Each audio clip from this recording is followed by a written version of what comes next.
There was a woman living on a small island together with 32 men, and anyone who tried to get close to her and would end up dead. Here's the story. Back in the 1940s, there was a tiny island called Anatahan Island, only about 30 kilometers in size, located in the northern Mariana Islands. According to Wikipedia, Anatahan sits in the middle of the Pacific Ocean, southeast of Indonesia. The island originally belonged to Germany, but after World War I, it was taken over by the Japanese Empire.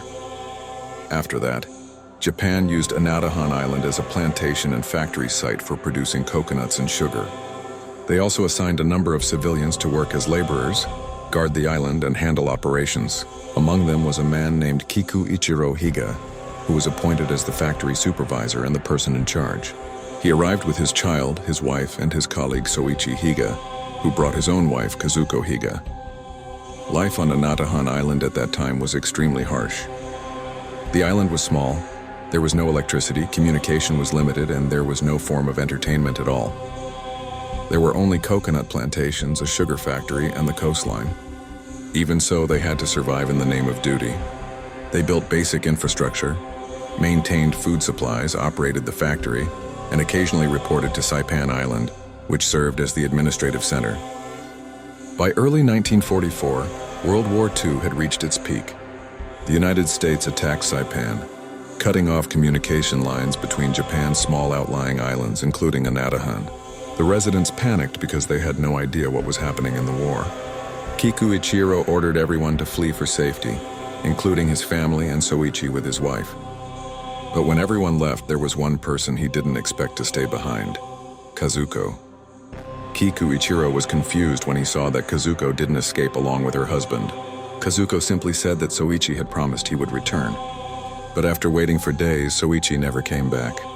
Lost and unsure of what to do, Kazuko wandered around the island until she accidentally ran into Kazuko. Kiku tried to calm her down, telling her that Soichi would surely return, perhaps delayed by matters in Saipan. But after months passed with no news, no ships arriving, no radio messages, nothing, Kiku and Kazuko ended up stranded on the island together. Spending so much time side by side, they eventually fell in love and married, though not officially. Kazuko, who had once been Soichi's wife, had now become the wife of Kazuko.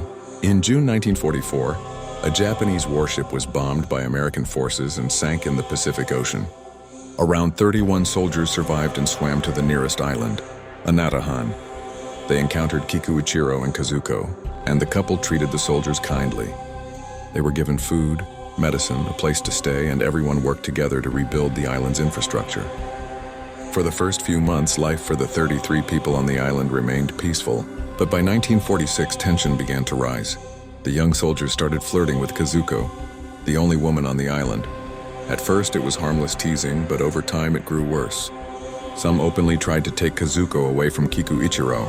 Kazuko felt threatened, yet she had no way to escape the island. The situation reached its boiling point when one aggressive soldier, Genzaburo Yoshino, blatantly declared that he wanted Kazuko to leave her husband. Kazuko firmly refused, but the next morning Genzaburo shot Kazuko dead. He had secretly kept a pistol from the shipwreck. Armed and dangerous, no soldier dared to fight him, and he forced Kazuko to marry him. However, Kazuko's relationship with Genzaburo didn't last long. A few months later, Genzaburo was found dead, buried carelessly in a sugarcane field, his body covered in stab wounds. No one knew who the killer was, whether it was Kazuko herself or other soldiers who secretly wanted him gone. After Genzaburo's death, Kazuko became a widow again. The soldiers began competing for her attention, offering gifts, food, and even love letters written on leaves. After several months, Kazuko chose to marry Morio Chiba, but Morio also died under mysterious circumstances, leaving Kazuko alone once more. As the situation grew more chaotic, the highest-ranking soldier, Richiro Yanagibashi, created a new rule. Only one man had the right to be Kazuko's husband, and he alone would decide who it was. His decision was absolute. The man he chose was himself. But just a few weeks later, Richiro was found drowned, even though he was known as one of the strongest swimmers among them. Over the next 6 years, a total of 11 men married Kazuko, and every single one of them died in mysterious ways. The remaining soldiers grew terrified, believing Kazuko to be a goddess of death. Some even built a small shrine and worshipped her. Others, however, hated her and wanted to sacrifice her, believing it would end the so-called curse. The island had turned into a living hell. Everyone was suspicious of one another, terrified of being murdered. Kazuko herself was scared. The soldiers looked at her as if she were a predator hunting her next victim. She felt her time was running out. By 1947, even though World War II had ended in 1945, the soldiers on Anatahan refused to believe the leaflets dropped by American planes declaring that the war was over. They assumed it was enemy propaganda. With no ships arriving and no way to confirm the truth, they remained on the island, trapped in uncertainty.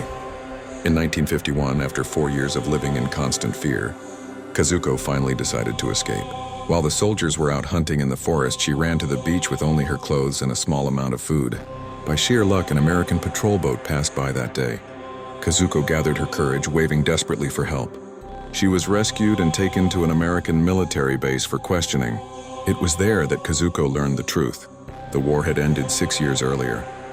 After news of her rescue spread, the Americans sent letters and photographs from the soldiers' families to Anatahan Island.